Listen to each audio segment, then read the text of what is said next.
tonight. Thank you so much for coming. Our drive, we came from Kamloops this afternoon or this morning, and the drive up was phenomenal, and I'm always so excited to come to this part of the province. Myself, I live in Victoria, and this is magical wonderland to me, so thank you for having me and my team here as well. So before we get started tonight, I wanted to take a moment and acknowledge with respect and gratitude the traditional territories of the Indigenous people who occupy and have land in the Basin, and whose land we are holding this meeting on. So I wanted to tell you a little bit about how this evening is going to go. We are going to start the evening with an update on Columbia River Treaty negotiations, and we'll be welcoming members of the Canadian negotiating team by video tonight. They'll be able to explain why, well, one of them is in Ottawa, and so she wasn't able to make it out here tonight. And Kathy Eichenberger, who some of you may know, is British Columbia's lead on the Canadian team. She usually comes to these meetings, but is in Victoria right now preparing for negotiations, and so wasn't able to be here in person, but very much wanted to be here by video to talk with you tonight. So we'll hear from both of them. We'll also hear a video from two of our Indigenous colleagues who work with the Canadian negotiating team. And in the video you'll see that was recorded in our Revelstoke meeting on Monday. You'll hear from them about their perspectives on treaty negotiations and their involvement in the whole process. So once we're done with the negotiations update, we'll be able to have some questions. Kathy and Limpin, who is the Global Affairs Canada representative, who will be joining us as well, they will be able to take your questions on treaty negotiations. We will then move into some information on the work that's going on and being led by the Indigenous nations in the Columbia Basin on addressing ecosystems in the Columbia Basin. So there'll be an update on how that work is going, what that work entails, and we'll welcome Cindy Pierce to share that information with us. After that presentation, we're going to ask you to put your thoughts together and have a little bit of a table conversation about some key questions around that work. So as Cindy is presenting on the work that's going on regarding ecosystems, have a think about whether this work sounds good, is something missing from the work that's going on, and if you have any key pieces of feedback that you can share. There are feedback forms on your tables that we'll ask you to fill out, and you can also take them with you if you've got some additional thoughts you want to share after this meeting.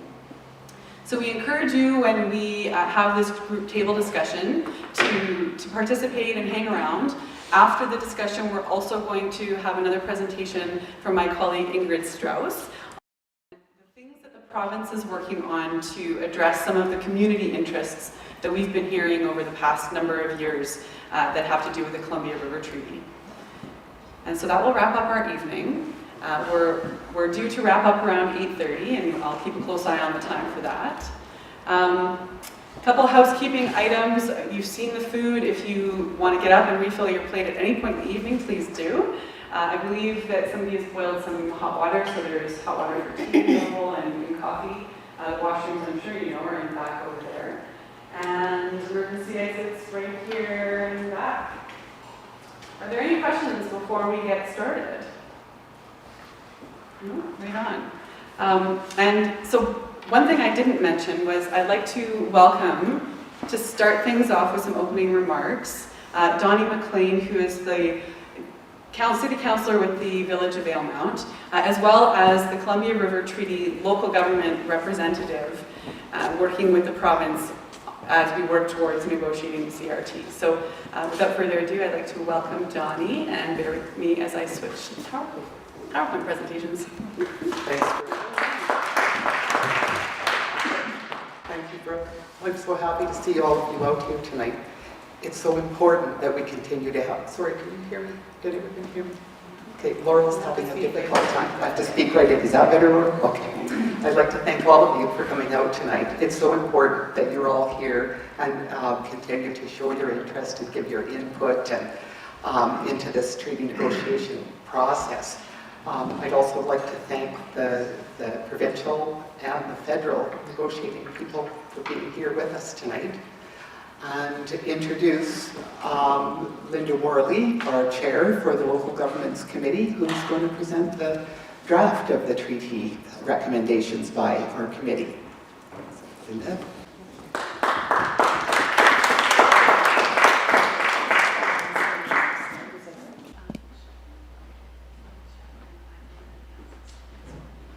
That's great. Uh-oh, I've already wrecked it. There we go. Can everybody hear me okay? Great, okay. I want to thank you again, as Donnie did, for coming out this evening. It's really important that all the voices of the Basin are heard and you have a chance to meet us and have discussions about anything that you have for worries or recommendations you think may be pertinent in this process. And this is my first visit here, and I want to thank you for arranging for the beautiful weather. It was a gorgeous drive from Kamloops, and I've not been to Valemount, and I think I'll be coming back just to take in the scenery and meet a lot of the folks that are here. It's just beautiful. Piece of the world.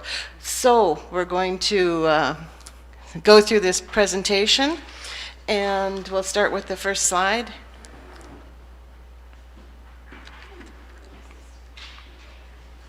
Okay, and our role since 2011 when the committee was struck, and I've been here since the beginning as my Vice Chair Stan Doyle has been, and our goals are to ensure the Basin residents and local elected officials increase their knowledge of the Columbia River Treaty CRT and have an opportunity to engage effectively on the CRT issues.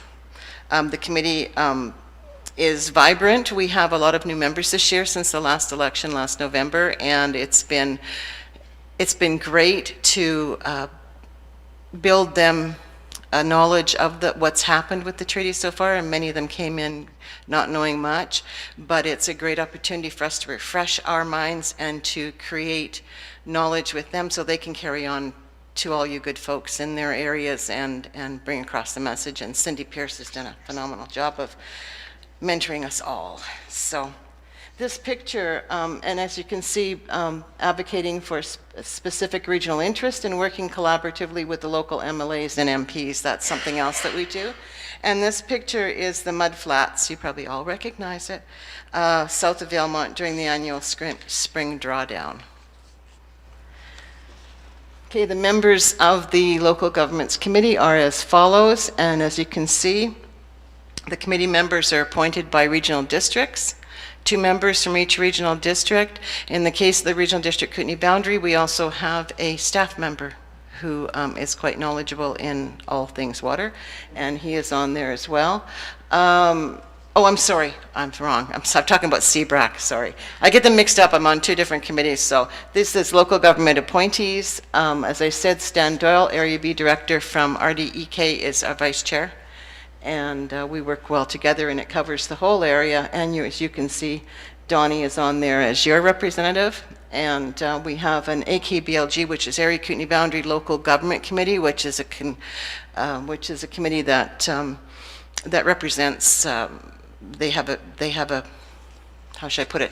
They have an executive committee that represents and helps with all of the East and West Kootenay boundary directors and mayors to help them with their local government issues at a higher level along UBCM and places like that. So just so you get an understanding. So they have a representative on there as well.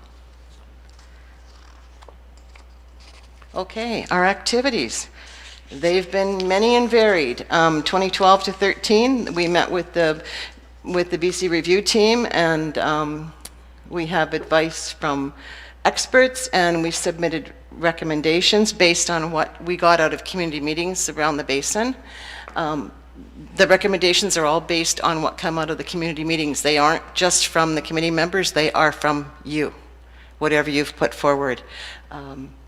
And 2014 to now, support the Columbia Basin Regional Advisory Committee, which we of course call CBRAC. You have to acronym everything or you'd be talking forever, which continue to show BC impacts at the US events.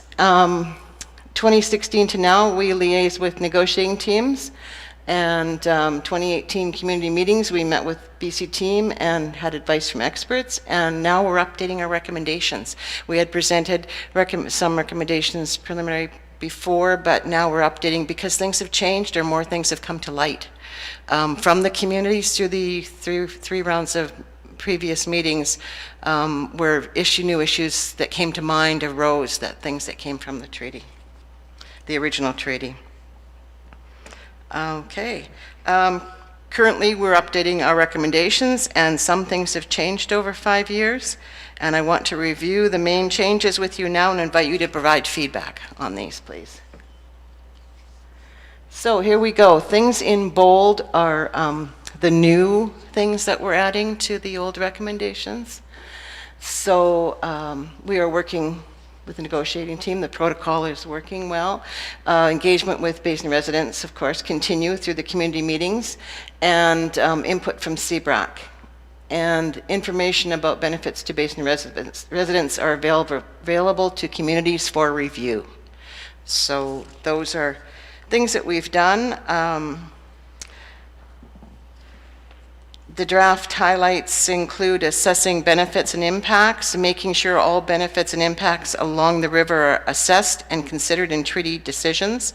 We'll be working with the BC team to identify what information Basin residents need to have updated. So that's what this is all about. Treaty content recommendations. Of course, they are here as shown. Things that were in there already: reducing negative impacts to Basin, equitable benefit sharing, expand the focus, especially to include ecosystems. That is huge. The newest one is flood risk management. Canadian input to Libby Dam operations is in there, power generation, and continue rights to BC water use.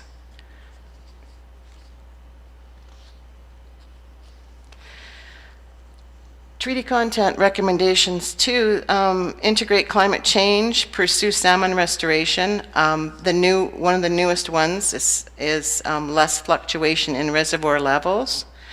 And under governance, ecosystems expertise involved on CRT implementation and local government advisory role.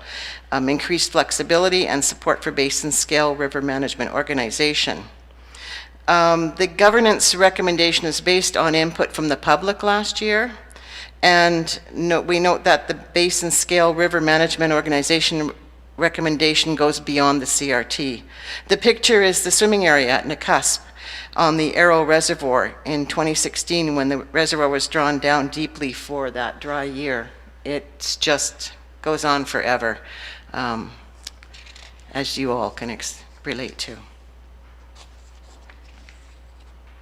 Okay, domestic recommendations: mitigate and compensate for negative impacts, community economic development, meaningful ongoing engagement of the Basin residents, and then a new added is Kukunusa Reservoir, with attention to impacts consistent with other BC reservoirs authorized by the CRT.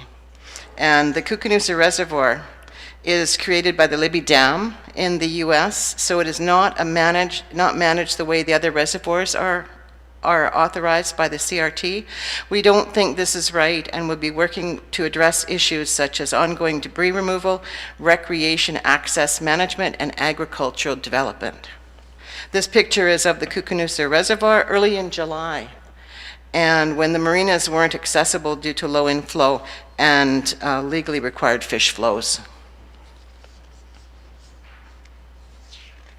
Domestic recommendations too, the water management process for the Kootenay River, and of course, the new ones are in bold: Columbia and Duncan water use plan reviews, and that's a lack of community involvement, validity of research studies, and community engagement in upcoming reviews. Number 7, Fish and Wildlife Compensation Program. The water management process for the Kootenay River is similar to Kukunusa Reservoir, being managed differently than the other BC CRT reservoirs. The Kootenay system isn't managed with a water use plan, as the Columbia mainstream is. We're seeking funding to scope the issues on the Kootenay and potential solutions. Columbia and Duncan Water Use Plan reviews. These plans were created through public process in the early 2000s and implemented in 2008. They are now scheduled for reviews in the next 5 years. The committee will ensure the views of the Basin residents are included in these reviews. We are also speaking with Regional Fish and Wildlife Compensation Program staff about how to improve communications and engagement with the Basin residents. This picture is the Duncan Reservoir drawn down in the spring. Again, that all too familiar landscape of a lot of sand area, beach area. Yeah, so the impacts are visible. So we invite your feedback.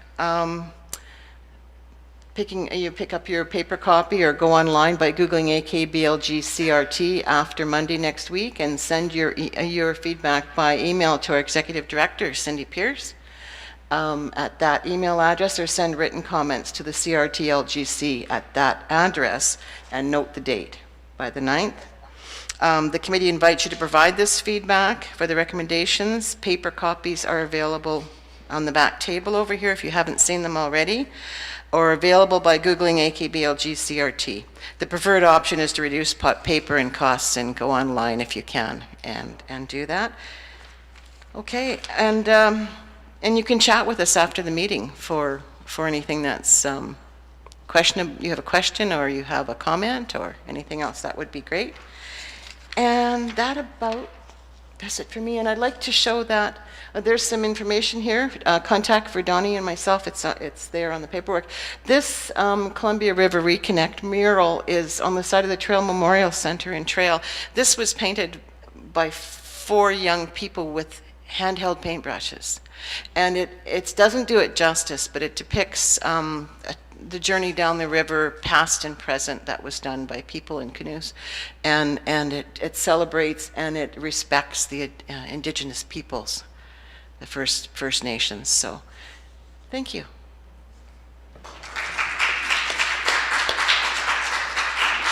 Thank you so much, Linda and Donnie, for that introduction. One thing I didn't mention at the beginning of this session was what has brought us to today.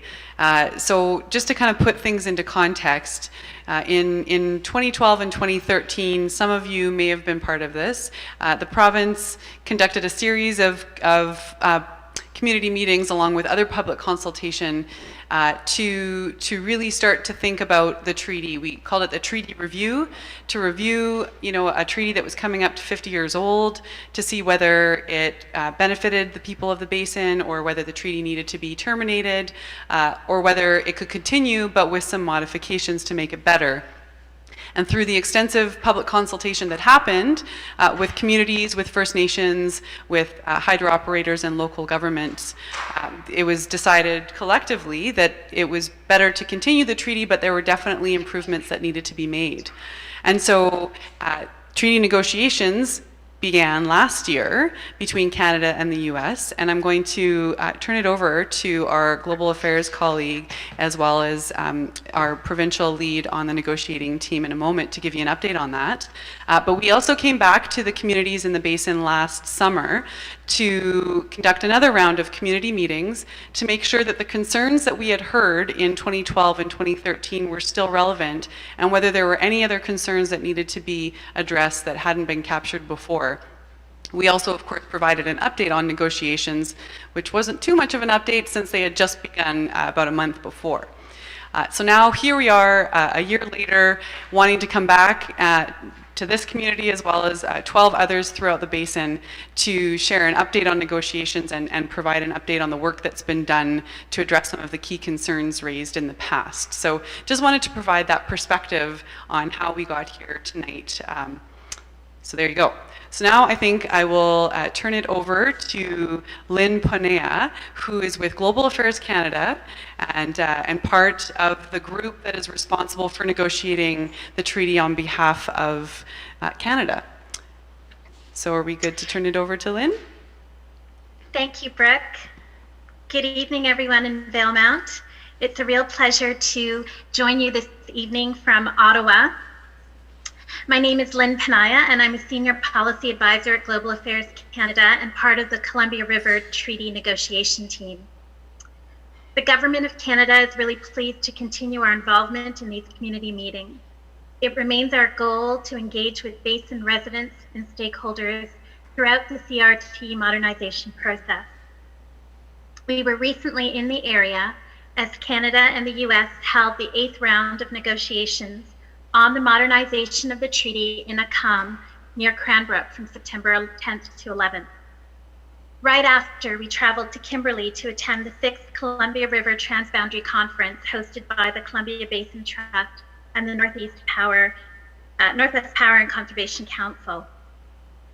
It was wonderful for me to be back in the Basin for only the second time to meet with local communities and people like Cindy and Linda who are doing so much to modernize this treaty. We know many of you made the trip to participate in the conference as well. While I was unable to visit the headwaters of the Columbia during the course of the conference, I know from the chief negotiator, my boss, Sylvain Fabi, and our deputy chief negotiator, Stephen Gluck, that it's always a humbling experience for them to see the Columbia River firsthand. They were also grateful for the opportunity to listen and to talk to a group of high school students from the region about their experiences paddling on the Columbia and how they are learning about nature, ecology, as well as civics and public policy issues regarding the river. And we continue to be moved by the conversations with Columbia Basin Indigenous people about their river, their cultures, ancestors, and the significance of salmon. Before I begin an update on the treaty negotiations, I would like to underline a few milestones we have hit in the last year.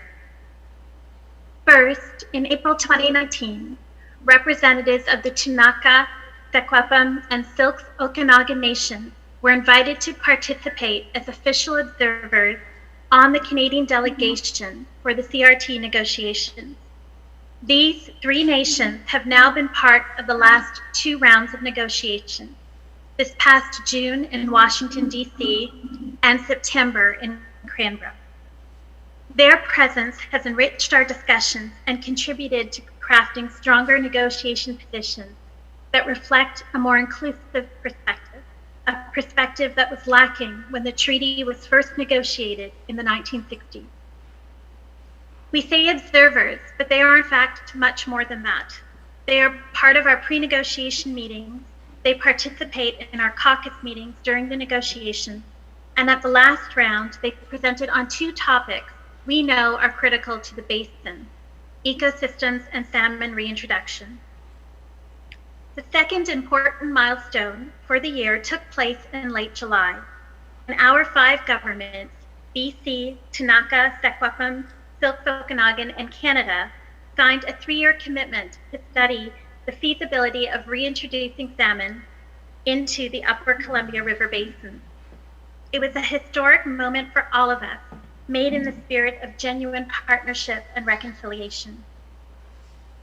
Now on to the update of the latest round of negotiations.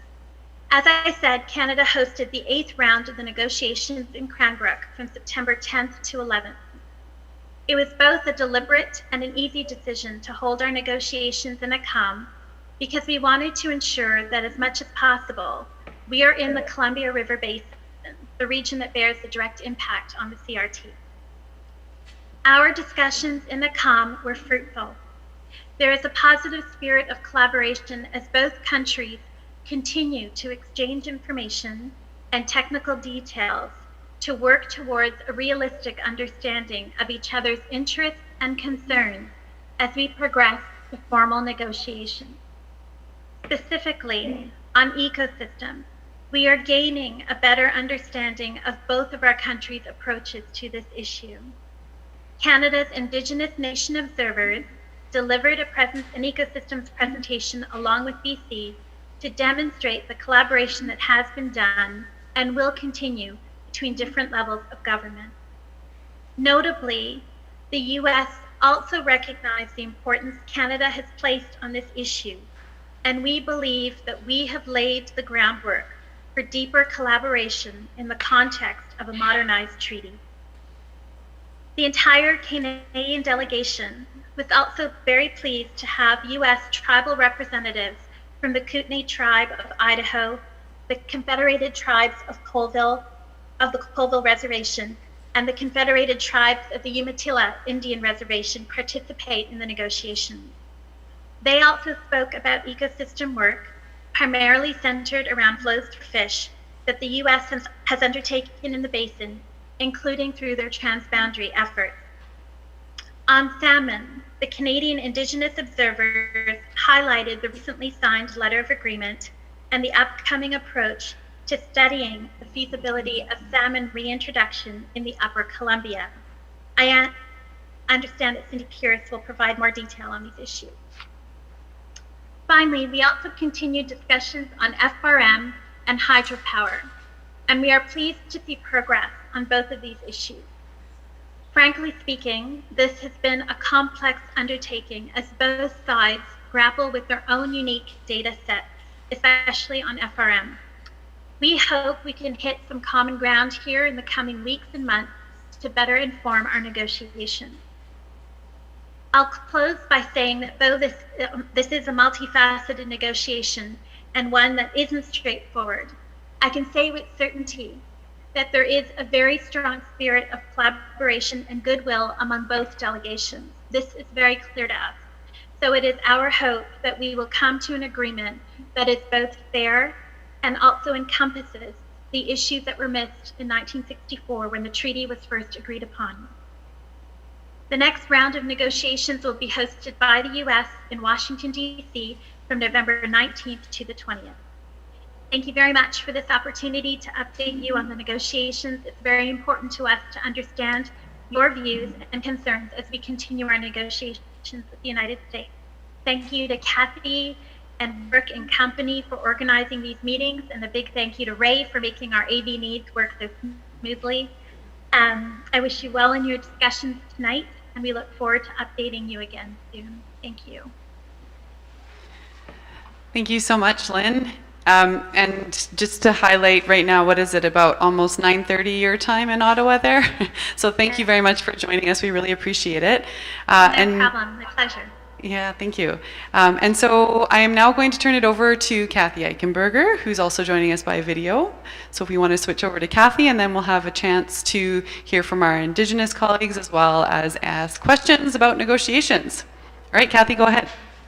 Okay, good evening, everybody.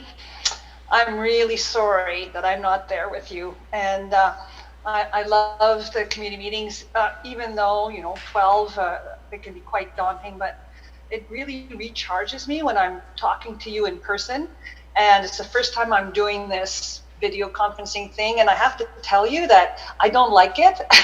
I'd much rather be there with you, but we'll see how it goes. And it's hopefully maybe almost as good as being there in person. Although you can see me, and what I can see are 2 doors in the back of the room, but that's okay, that's fine. And I can hear the people on the microphone very, very clearly. So, well, I appreciate Lynn Panaya's debrief on the negotiations so far and the update. Canada is responsible under the Constitution for international treaties, but they've delegated the obligations and the benefits of the Condor Treaty to BC in the 1963 Canada-BC agreement. And it had never been done before for an international agreement, and it has never been done since. So it's very special. But I have to say that the relationship between the Provincial, the BC, and the Canada CRT teams is much, much deeper than the obligations of this agreement. They've been working very closely with us since the fall of 2011, through the Columbia Treaty Review and ongoing all through to current day as we are right in the middle of the negotiation process with the United States. I know that they can't fly here from Ottawa for every meeting, but I do know that they really enjoy coming into the basin, and they've done that on several occasions. in the past because they enjoy hearing directly from the people and what are the issues and concerns and how people would like to see the treaty improved. And in fact, some members, Stephen Gluck of the Canadian negotiating team, actually was born and bred in BC. So there's a real connection there. And our relationship is very collegial. When we work together in a room, we can't really say who's federal and who's provincial, and we support each other, and that makes us very strong. And we are incorporating and strengthening the relationship with Indigenous nations as well, as you're going to be hearing from them later on. When we have a very strong, trustful relationship today. It took some time, some years to build, but when we're all together, we speak freely, and everyone's views are as important as the other person. So it's quite a breakthrough and quite a a terrific collaborative working environment with the team. The other thing I would like to tell you is how fortunate we are, the BC CRT team, and I think everybody in the Basin are, to have an excellent supportive minister responsible for the Columbia River Treaty, Minister Katrina Conroy. She is very engaged in the file, and she devotes a lot of time to the Columbia River Treaty. And that's saying a lot because she is Minister of Children and Family Development, and of course that's a huge portfolio as well. But she's been making herself available to the CRT team, and we brief her on a regular basis. And her office, we have access to her staff in her office anytime we need to, which is frankly pretty special and somewhat unheard of in the provincial government. But she also makes herself available to local government officials, including the LGC, federal officials, other interested parties. But in particular, she's passionate about talking to youth, because youth, the young people, are the ones who are going to be inheriting a modernized treaty. She also is a very strong advocate for BC interest in the treaty on both sides of the border. She attends many conferences and AGMs, like the AGM for the Association of Community Boundary Local Governments, the recent Columbia Basin Transboundary Conference. But she also goes to the States and advocates strongly for our interests and our perspectives on the treaty. Last year, she had an speaking engagement at the Pacific Northwest Economic Region Conference. She actually then invited local officials, elected officials, to her and her husband's farm in Pass Creek to discuss it further. And she is also a keynote speaker at the Pacific Northwest Economic Region Conference coming up in November. So very engaged as she speaks to media after every negotiating session. And so she really sees the importance of the treaty. And I dare say that I hear that the Premier himself is watching closely and is very interested in how the treaty negotiations are going as well. I know that, for us, whether we have community meetings where there are 5 people, 25 people, 200 people, every view and every voice matters to us. We get such good input and feedback from our community meetings, and that feeds into the development of our negotiating positions. So seeing you, now I can see you at your table, so seeing you tonight makes me really pleased that you took time, from your day and in the evening during the week to come out. And I miss being there, and I also understand that I'm also missing out on some good refreshments. So next time, hopefully, I'll be able to be there in person, because we are really committed to going to communities when hopefully, you know, as things progress, and we'll have some clear choices and some, to discuss with you, to keep you up to date on the negotiations, but also to and to hear your views and what you'd like to see in a modernized treaty, but also talk about other issues that are important, that are not necessarily involved in the negotiations per se with the United States, but also with issues that are treaty related. And that's why we have Ingrid Strauss back. Some of you might recognize her from the Columbia Treaty Review meetings, and she then moved on to a different ministry, but we brought her back to deal specifically with projects and issues that were suggested or proposed from the communities.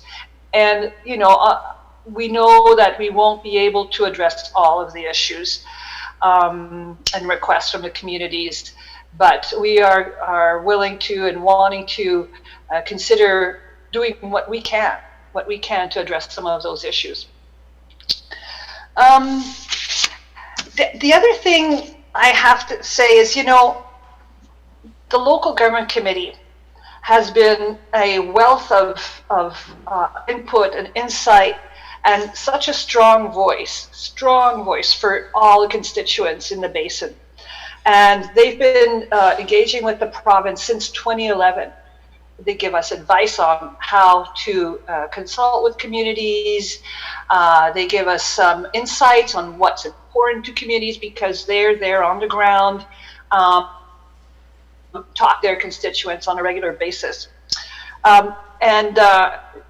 As you saw, and you can see in more in detail, their recommendations that they've tabled with Canada and with BC, and I'm happy to say that their recommendations align very well with the BC decision on the Condor Treaty, which was released in March 2014, which was to continue the treaty but seek improvements, and it had 14 principles with that decision. And so we're very much aligned, and we definitely try to make sure that we continue to be aligned on all of the topics that they bring up. And, you know, they've been very consistent, and they've been very persistent, and they want to make sure that the basin priorities count in a very real way, and we take their views very seriously. And in fact, the representatives, the chair and co-chair, previous chair and co-chair from the local government committee, went twice to Ottawa and spoke to senior executive federal officials from several departments to make sure that they understood what the impacts of the treaty are in the basin. And they were very well received, and they sure made a big impact themselves. The other thing I want to just mention, and it was mentioned briefly, is the Columbia Basin Regional Advisory Committee. And that was, you know, set up, as Brooke said, in 2014 as a result of our consultation with communities. And their role is also very, very important. They're made up of very respected residents from all the key communities around the basin, and local government, Indigenous nations, and hydropower companies there that talk about and discuss domestic generation or hydro operations. But also we get advice on treaty negotiation issues. And Corey Marshall is your CBRAC representative, and she's been very, very active. And so we rely on her as well as the local government representative to give feedback to us from the community of Valemount. So all of these, as I say, all of this consultation, of course, is very different than what occurred in the 60s. But for the province, we need that. We need that to give us direction on what we should be negotiating, what are we trying to achieve, and what do we want to see in an improved treaty, in a better treaty. So we're committed to continuing to do that with you. On the negotiations, they started in May 2018, and there have been 8 rounds so far, and they occur approximately every 2 months and alternating between United States and Canada.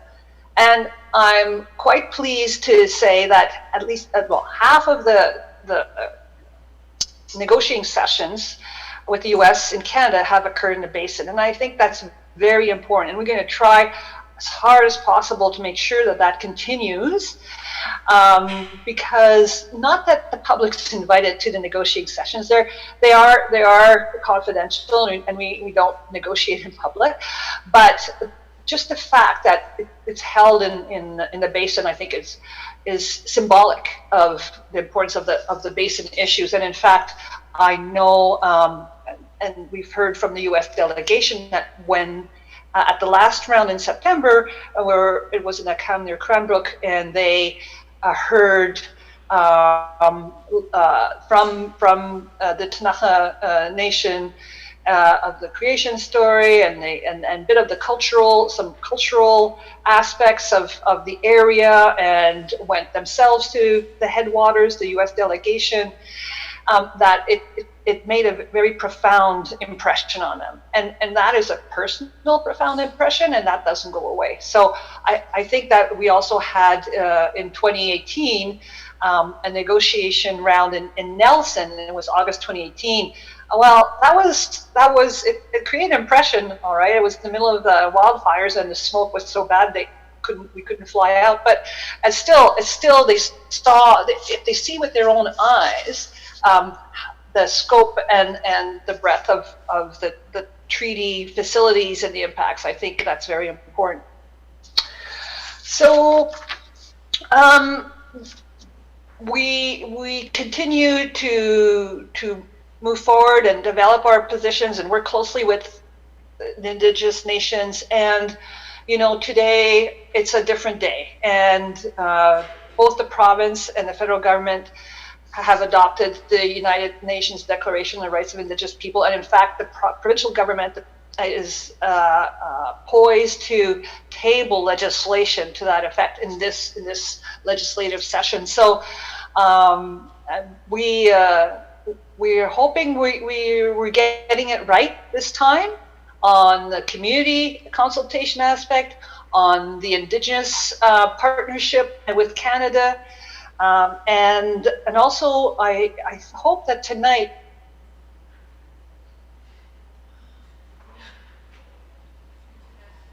the most important message yet.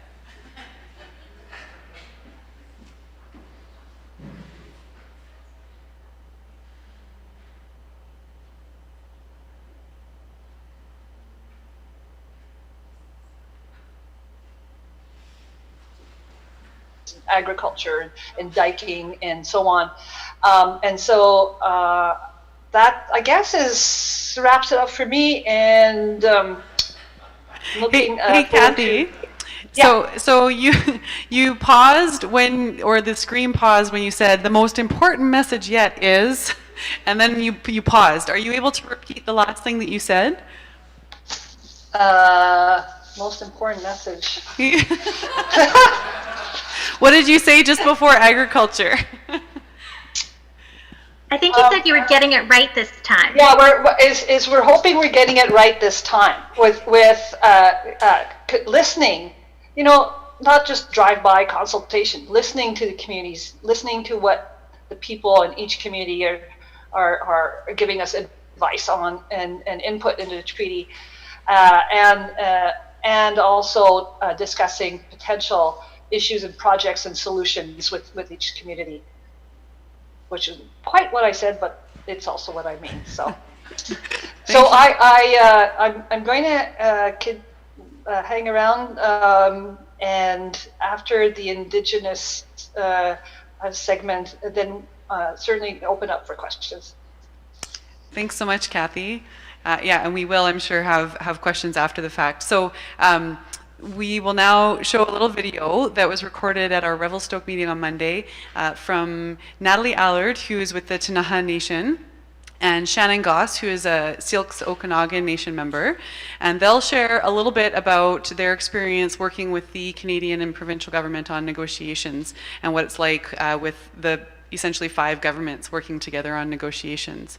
So I'll look over to Ray and he'll switch it over to the video here, and then we'll take questions on negotiations. Thank you very much. Gisuk yuke gapi neskel who got click Natalie Aller the who nini got kishwits mechanics got sinus. So the English translation for my title is I am the protector of the old. So I work for the Tanaka Nation Council as a cultural lead for the negotiation advisory team. And then so no one really touched base on that yet, but for the negotiation advisory team, that's actually composed of First Nations representatives from the Tanaka, Okanagan, and then the Shuswap that do sit down with BC and Canada in the prep meetings. And then so there's been a lot of progress and everything on the ecosystem function and salmon restoration. And then so that all goes hand in hand with all of our cultural values.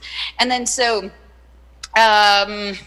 with that progress, we were actually pulled in on round 5 and 6 for the preparatory meetings that Stephen was talking about. So we didn't actually have preparation in the first 4. And then once we received the observer status, we did have observers in round 7 and 8. And then so round 8, as was previously mentioned, was actually hosted on the reserve that I live on out in Akam. And then so, yes. Like anything you want to add? Flying through it. All right. And then so Indigenous nations, so we have been governing the use of the land and our water resources in the Columbian Basin for thousands and thousands of years. So our input into negotiation provides that longevity and deep knowledge about the Columbia River and all living things that rely on the river for survival. So creation began at the shores of the Columbia River, and we have a deep and enduring connection to this place, the river, and all of the land that was flooded by the CRT dams. So Tanaka have responsibilities to steward and protect all living things. What affects the earth affects us as well. The creation of these dams without our input deeply affected our ability to meet our responsibilities. Stewardship of the resources is not only a responsibility, but also an issue of self-determination. Ensuring our voice is a strong part of the negotiations allows us to regain the ability to meet our responsibilities. So aknumusticheth is our Tanaka word for laws that were given by our Creator and speaks to why we were put on this land. The Creator put us here for a purpose, and that purpose is to take care of the land and all of its resources. And thanks. And for the ONA and the Silk people, which I am a member of the Silk Nation, we have very similar views, I guess, in terms that we have a relationship with water. We don't consider water just a resource or whatever. And it's not something that we look at individually. It's a part of our life. It's how we live. You know, we have four chiefs, and the one that takes care of the water is the salmon chief. And it's very important. And I think that being involved with the Columbia River Treaty, and also I sit on the Ecosystem Function Steering Committee. Natalie sits on the Indigenous Working Group, which is great. So she's a little higher up. I mean, she gets more information than I do. I'm more on the scientific side of things, but I will do my best to fill in. But being an Okanagan person and knowing that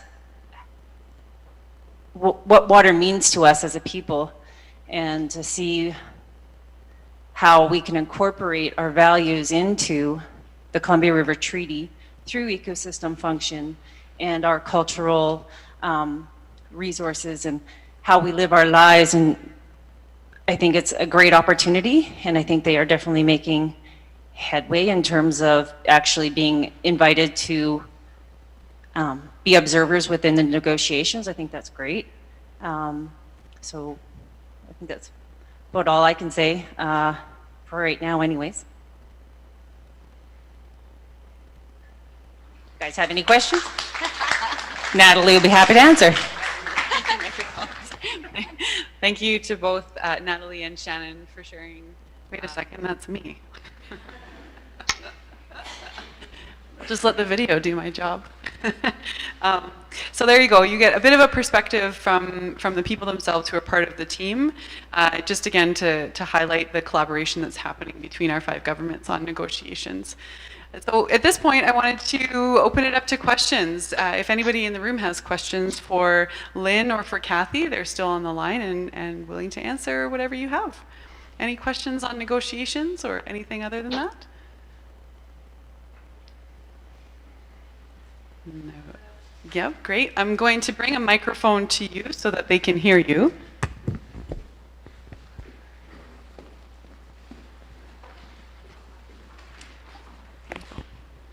It should be on just. Hello. There you go. Yeah, this is both a comment and a bit of a question. I feel in a way like I'm coming in out of the cold. It's really hard to see what on earth I could have to say that would have any impact on any of this, even though you've assured us that our voice is to be heard. From listening to all the what I've seen so far, I can't see that I have anything I would say would have any impact. But I just want to tell you a little story. So our family has lived in this valley for quite a long time. My grandfather came down the Columbia River to the Big Bend and then up the Canoe River before the turn of the century, and then eventually settled here. This was before the railroad went through. And he had a trap line down the Canoe River, which is still in the family. And the hot springs for us when we were kids was the highlight of the summer, was the trip to the hot springs. And my dad had first a canoe and then a boat, and because it was across the river, so we would drive down the canoe and cross the river on the boat and go to the hot springs. And there was an ecosystem around the hot springs that is not like anything else that's here. And I mean, there was family stories about my uncle and grandpa bathing on their way out as they're coming home for Christmas from the trap line, and they would stop at the hot springs and bath because, of course, in those days, hot water was a big deal. And so now the hot springs are every few years they're exposed in the early spring, and there's a big excitement when they are, and all kinds of people make the trek down. And my kids are so excited. My daughter was going down almost every day. That the big excitement. When I go down, I grieve. It's like a moonscape down there. The hot water is exciting, but it is such a. It is nothing like once was there. So for me, the loss of the hot springs is a very big loss. And there are people here, good, right here at this table, but her name escapes my name, your name, yeah, Corey, that are involved with, that have been looking in, to the possibility of possibly using the hot springs or doing something with hot water to generate energy. Yeah, and so this brings me to the question part. Is there any way that the hot springs could not be completely lost to us? I mean, it's a different kind of benefit for certain, but yeah, that's my one question. My second question is the concern about different ecosystems. How do we find information about that?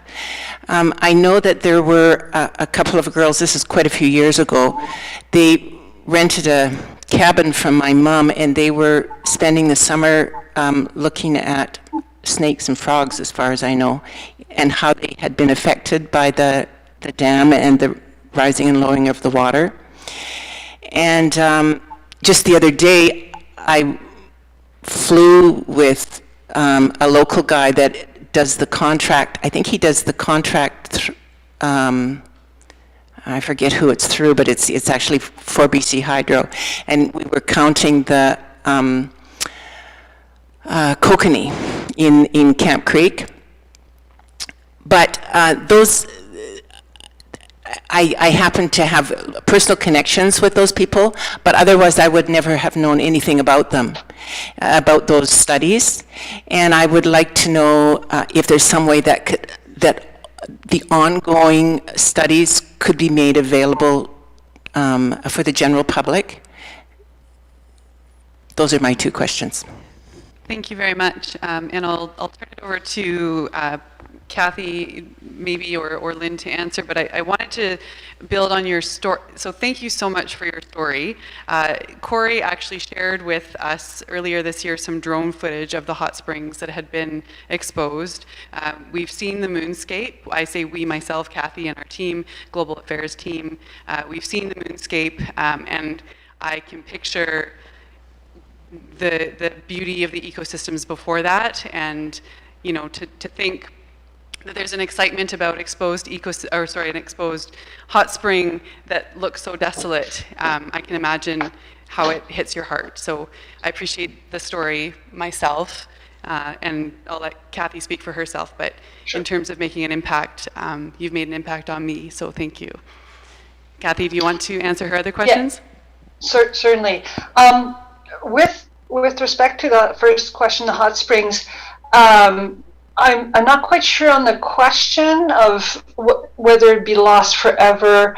I'm not sure what you mean by that. But on the ecosystems, there are a number of things that are happening. One is under the water use plan, there are projects that were required, and studies and research that was required to be conducted by BC Hydro, but also around under the Columbia Basin Fish and Wildlife Compensation Program. There are also a number of projects underway, most likely that dealt with or is involving the kokanee.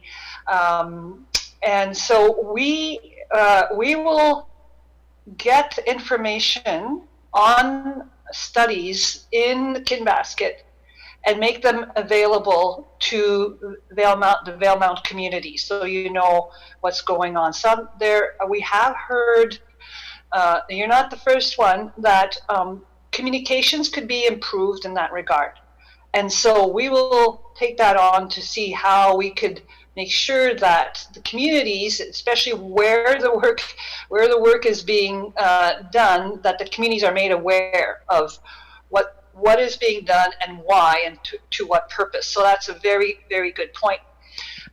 With regards to future ecosystem enhancement, I think that the presentation tonight by the Indigenous nations is hopefully going to give you some heart that things can improve, and that is the purpose of the work that they are doing. I hope that helps. Thank you. Oh wait, one other thing I wanted to say about the impacts and the losses. And we've heard that through all of the communities that have been impacted by the Condor Treaty, and some really heartfelt and heart-rending stories. And one of the things that we heard loud and clear is that there needs to be a recognition of what is lost and to maintain and enhance what remains. And the recognition of what is lost is something that you'll hear about tonight from Ingrid. That it has to be meaningful, but also with that comes potential increased tourism opportunities. So you'll hear some of that later tonight, and I think it's a pretty exciting project. If I could just make a brief comment. I'm so sorry, I didn't catch the lady's name who shared that story, but I just wanted to thank you for it, and just briefly say that all of the stories that we've heard from Basin residents really do have impact on us and do have value. I've only been part of the Columbia River negotiating team since August 15th, so I'm very, very new. But I can say from my very first morning of having started on this issue, I saw from Sylvain, the chief negotiator, and Steve, this real sensitivity to what we have to do to get the treaty to where it should be, and to really address what was missed in 1964. So one comment that the chief negotiator always makes is that we need to ensure that we're on the right side of history. So I just want to emphasize that we do value your stories. I've taken notes tonight. I will share this with Sylvain and Steve tomorrow, and please keep sharing them. Thanks so much, Lynn. Any other questions or comments for Kathy or Lynn? Go for it. It's on the hot springs again, and the main question is that I don't think any of us really know when it comes or goes. It's just the right time of year. So with the agreements coming up, are they going to be holding the lake in the spring at higher levels consistently? Or is it going to be the same thing? Is it going to be fluctuating consistently when it only comes out every 7 years? Or, because they're talking about the lake levels and adjusting all these ecosystems, is that going to be a consistent thing where maybe they do hold the lake up higher consistently through the winter or in the spring? So will there still be an opportunity for the hot springs to be exposed every once in a while? So that would be the question. Kathy or Lynn? Yeah. So we don't know yet. And what we're planning to do together with the Indigenous nations, the technical folks, Forest Lands, Natural Resource Operation staff, DFO, and others, is to look at what are the objectives for each reservoir, and then through computer modeling, vary the operation to see how we could change operations to meet other non-power objectives. And as you can imagine, you can vary operations and reservoir levels that will enhance some values and sometimes may negatively impact or impair other values. And we have a plan or process that will help us look at all of that. With regards to at what elevation and times the hot springs are available, I don't know that you get information on when it's anticipated that it will be drawn down to make them available. That's if you don't, and if there's a way of communicating to the community when that's supposed to occur and for how long, then that's something that we could take on and try and get that process, or kind of a way to let the community know that ahead of time every year. So again, through your local government committee and CBRAC representative, let's use them as conduits, and we'll get that information. We'll try and get that information to you. I don't have that with me tonight, but what we are looking at is to address ecosystems and cultural and social objectives within the treaty, and that treaty will not just be operated for power and flood control. Thank you, Kathy. Any other questions or comments? Great. Awesome. Thank you. My name is Curtis, just a local resident here in Valemount. I love the hot springs too, but I hate silica dust more. So I see numerous mentions in all of these documents provided on the table, which are rad. They mention Kootenay Lake, Kootenay, Arrow. Nothing mentions us. Nothing. It seems like the Mica Dam is kind of the end of a lot of the discussions. We're up here, we're dry, we've got 16, 20 kilometers of dust, our houses are filled with it, our lungs are filled with it, and we keep getting told it's not a concern. It's nice to see finally in a document here you acknowledge that it's a carcinogen, and you've got a link to show it with the Cancer Society here, which is awesome. But what is actually being done about this? I like hot springs too, but I like my lungs better, and I've been told for years that it's not a big deal. And I think it's a big deal, and I know everybody in this room does as well, and I want to know what's going to be done about it. We hear that one of the kind of, I guess it's a recommendation or a thought here, is an adjustment to hydro systems operations to balance ecosystem needs, and I want to know what that is. Thank you, Curtis. Kathy or Lynn? Well, I think you'll see later on tonight with the presentation on ecosystems, what's the process to determine what that is. We don't know what a better operation is for a range of values, including health, including ecosystems, including social objectives. But it's something that we want to explore and be very transparent with all the communities on some of the choices. So if we change operations in a way that trying to hit as many objectives as possible, what would that look like? That's something that we are going to be undertaking with First Nations, with agencies, and so. But today, we can't tell you. We don't know how we would operate differently. That's something that we need to do in a very, very thoughtful, science-based way. With regards to the dust, in 2012, 2013, the community asked that BC Hydro construct a weir or a dam. And we came to the community and we showed the results of some very preliminary studies on what that would take.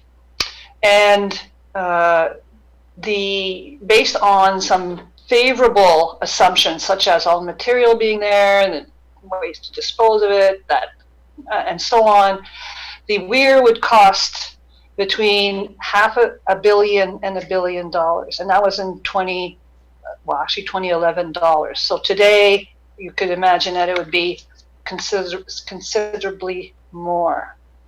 So at this time, BC Hydro is not proposing to undertake further studies on that. But the question is, what other means are there to try and deal with that issue? I don't have the answers to that, but through modeling exercises and looking at which times of the year, under which atmospheric conditions you have the greatest problems. I mean, we recognize that it's a serious issue, and we are not walking away from it. We want to explore what are other solutions, what other ways can we try and address it. And I know that's not the answer that you're looking for, but that's the answer I have today for you. Yeah, it's and I know you know this, it's come up time and time again, and I encourage you to continue raising it, and just know that it comes up often in our office, in our conversations with Global Affairs. We've had videos sent to us showing the dust storms, so we have a visual of it, and I hope at some point there can be something that we can bring back to you. Corey? Thanks, Brooke. I just want to mention, so Catherine Haraway, she's the lady who had the first question. And I don't want to put words in your mouth, Catherine, but I think you were maybe looking at me because I'm on the Geothermal Society, right? Okay, thank you. So I just wanted to point that out. Yes, many of us love the hot spring, but there is definite heartbreak there. I go down there and it's amazing, but it's heartbreaking. And I agree with Curtis's issue about the silica sand. Like, I know that we have to have the volunteers at the Valemount Marina Association have to have a silica exposure control plan in order to wash the water off the ramp. So silica is an issue. I know the studies aren't out there to prove it yet, but we know it's an issue. We're looking for people who will help do some studies to actually prove that. Northern Health doesn't seem to be interested. We haven't found anyone from UBCM yet, UNBC yet, but we are still looking. But the other thing I just wanted to mention to everybody too, one of the conversations that came up at the CBRAC meeting in the last couple days is, okay, we have had very bad efficacy, is that the word, with planting plants around the upper parts of the reservoirs, because in those years that we were doing those studies, the reservoir kept coming up, and no grass that grows above water will survive 2 months underwater. But the last 2 years, Kinbasket hasn't come up to full pool, so maybe that's an opportunity, like, to look at something a little different along the upper edges and not necessarily bring the reservoir so far down. Because one of my concerns about the idea of the weir, or which would have been a dam, is that could potentially have flooded the entire Valemount peatlands. And I don't want to see more destruction of another system to protect us from destruction of it. It doesn't make sense. So I think there's potential things that we could do. We have to really start looking at them. Thank you, Corey. Yeah, Corey, I just want to respond to that. Thanks for that. That's exactly the kind of thing that we are going to be looking at. So, for example, not inundating the top, I don't know, number of feet of various reservoirs, Arrow, Kinbasket, others, to try and recruit riparian ecosystems to do exactly what you mentioned, not just for the grasses, but also other riparian vegetation. And that's what you're going to be hearing more about tonight from the Indigenous nations and the technical folks. And that's the kind of thing that we're going to be modeling to see how we can do that and what are the implications for other objectives. So thanks for that. Thank you, Kathy. And any other questions or comments? Okay. If you do have other questions that maybe you don't want to raise right now or that come to you after you leave the room, or comments, there's little sticky notes on your table. Feel free to write them down and post them on this last thoughts note at the side of the room. There are business cards on the side table with an email address that comes right to me and a phone number that is my phone number. Feel free to share anything you want to after this meeting, and we'll respond to you right away. So I think that wraps up our Columbia River Treaty session, and I wanted to thank both Lynn and Kathy once again for joining us. It's been, and maybe ask if they have any final comments that they'd like to share before we move on to the next session. Kathy, do you have anything that you'd like to say in closing?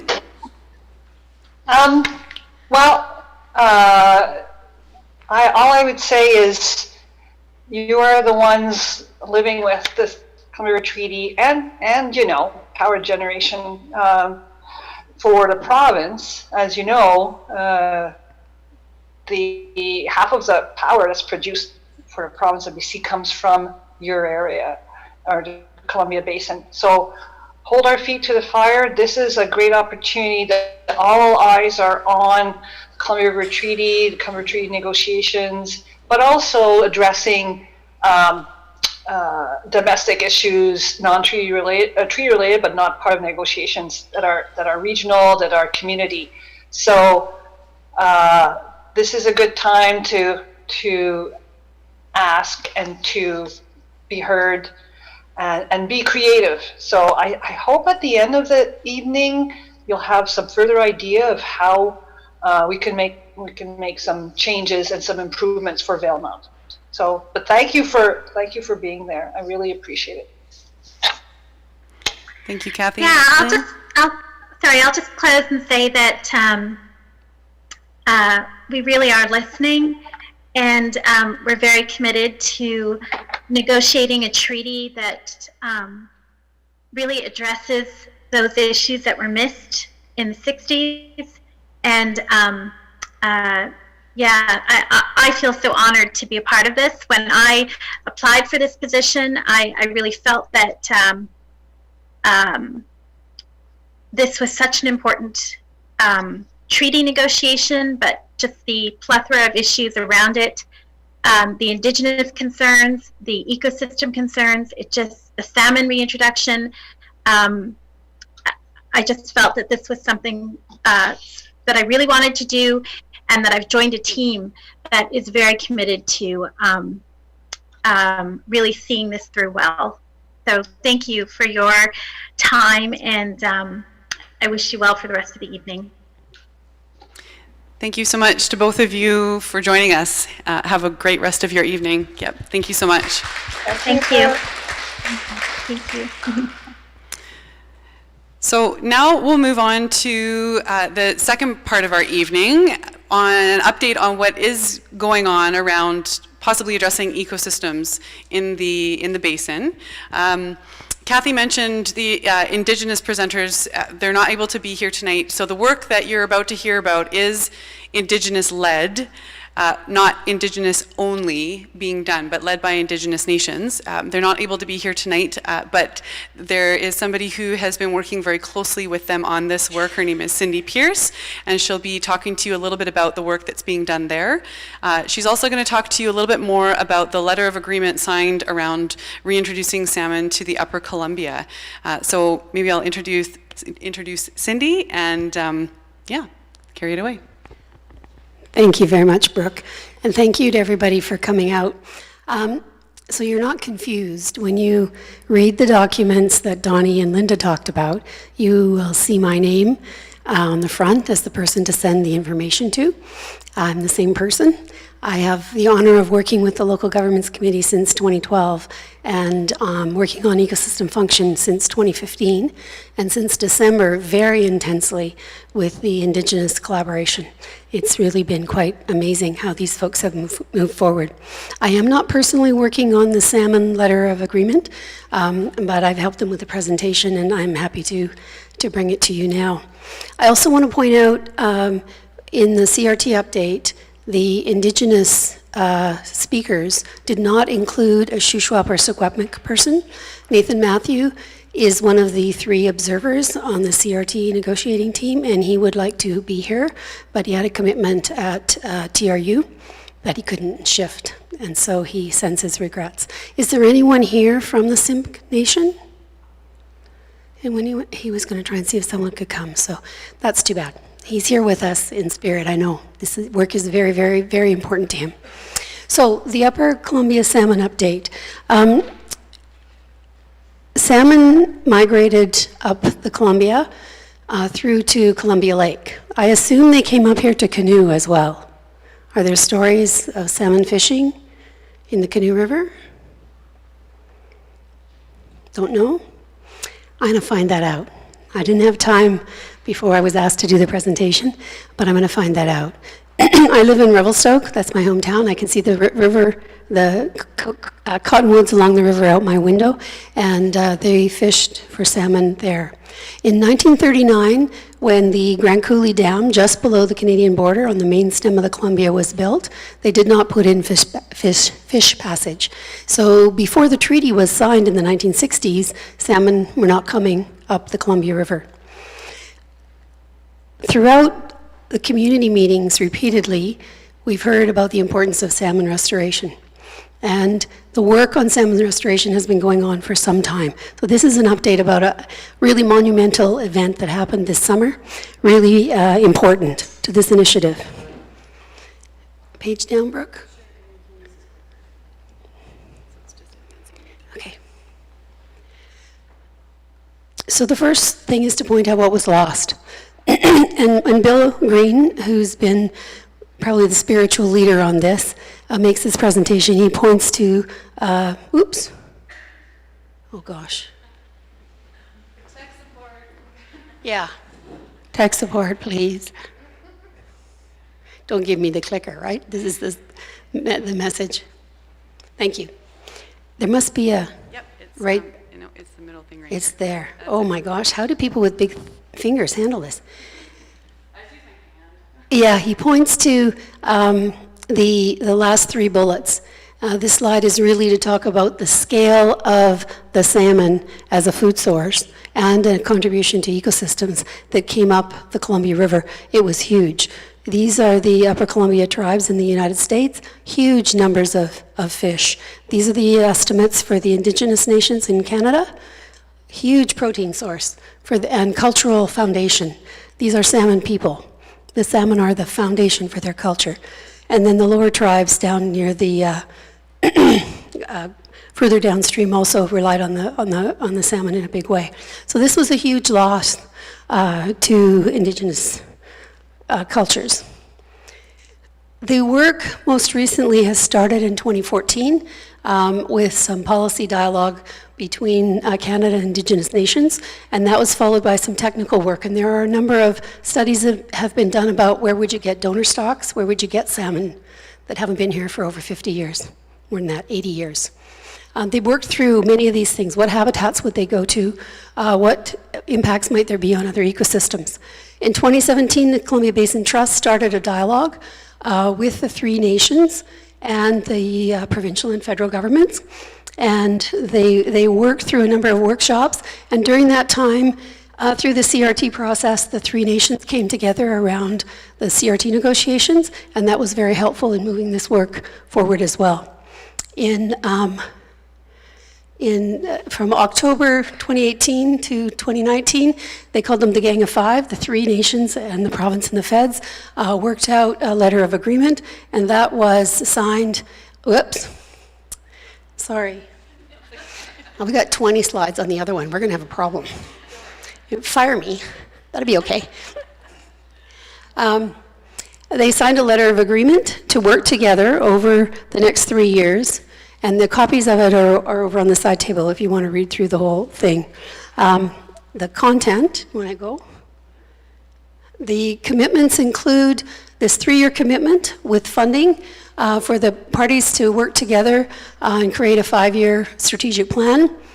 The approach is Indigenous-led, and it respects the concepts of the UNDRIP Declaration, which speaks to the need for First Nations community to have free, prior, and informed consent on everything. It's going to be rooted in Indigenous knowledge and heritage and cultural values, and they have some work underway around that at the moment. There are a number of other pieces as they go forward. This is a big, huge, monumental, historic piece of work. Next. That's it. This is one of the challenges, of course, is getting little fish, little salmon down the river and through reservoirs where there's no flow, because salmon always followed the flow, and then getting the adult salmon back up so that they can spawn. And this is an example of 2 of the pieces of technology being used elsewhere to achieve salmon reintroduction. So it can be done. And the Indigenous nations are committed to making sure it does get done with the partnership of the federal government and the province. So I will try and answer your questions, and if I can't, I'll send them off to those who are in the middle of this one. Does anybody have any questions about salmon reintroduction to the Upper Columbia? Just to reiterate the importance of that history to find out if salmon made it up the community, whether that's an actual answer. Well, does anybody in the room have an elder fisher person they could phone when we have our break? That's the fastest way to get the truth about it. Maybe asleep. Yes, probably are. I've written it down as a follow-up item, and I'll text Bill, okay? Yeah. Sounds good. Any other? Oh, yeah. I'm going to give you the because it goes into the recording. So, yeah. So I'm just curious, because there has been no salmon here, where are the hatcheries going to be put along the river? I don't believe they're any close to those kinds of decisions yet. They're still working through some of the basics, but those kinds of things will have to be worked on for sure. Stay tuned. Any other questions? Yep. I'm sure this has been done if you're looking at putting salmon up in here, but like our fish in our reservoir are stunted. They don't grow. So we're going to have a healthy salmon population with a current numerous fish species that don't grow. So how does that work? Well, that leads me into the next presentation very nicely. Good. Thank you. That's right. Before we do that, maybe one more question. And then if there are any other questions about salmon, hold on to them until after the next presentation on ecosystems. Not really a question, just something that Bill had said at the CBRAC meeting, that salmon have been successfully reintroduced into the Okanagan, which is a tributary to the Columbia River. And they get over 9 dams on the way up to the Okanagan River. So it has it's being done. But I mean, Bill has said too, the question is you got to take it one step at a time, but they know that there's potential, so. There's huge, huge excitement about this. People have been working on this for decades. Communities have been asking for it for as long. So it's a huge watershed moment. Okay, let's shift. All right, thank you. So I'm going to shift now to the general ecosystem function work that's been going on with the Indigenous Nations, or Indigenous Nations led since late last fall. And Brooke is just going to bring up one slide. I wanted to respect that we are in Simp Nation territory, and I wanted you to see the Secwepemc words around the land and ecosystems that they would have presented if they were here.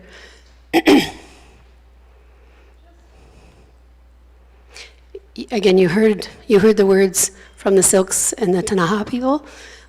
These are the words that Nathan has provided us that describes the link for Secwepemc people to ecosystems. And I'll just leave you to read it yourself and let it settle for you a little bit.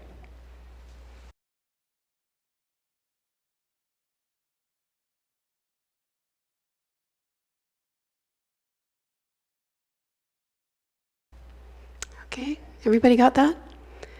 Really important to have those. Those are the foundations for the work that we do around ecosystem function. They're expressed differently by each of the nations, but this commitment to the land and the influence on culture is really crucial and foundational.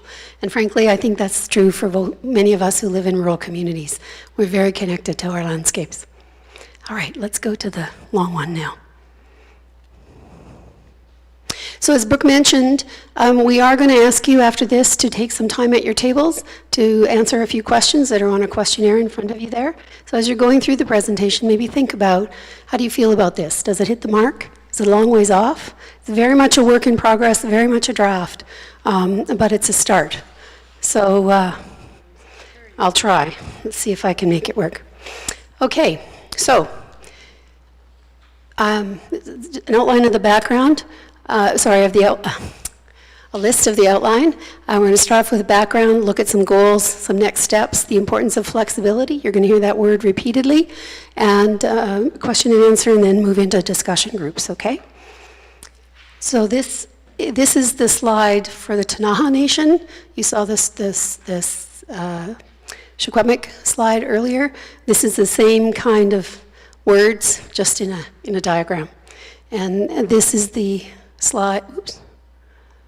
I thought that, Bill did the presentation, that's why this one's the only one in there.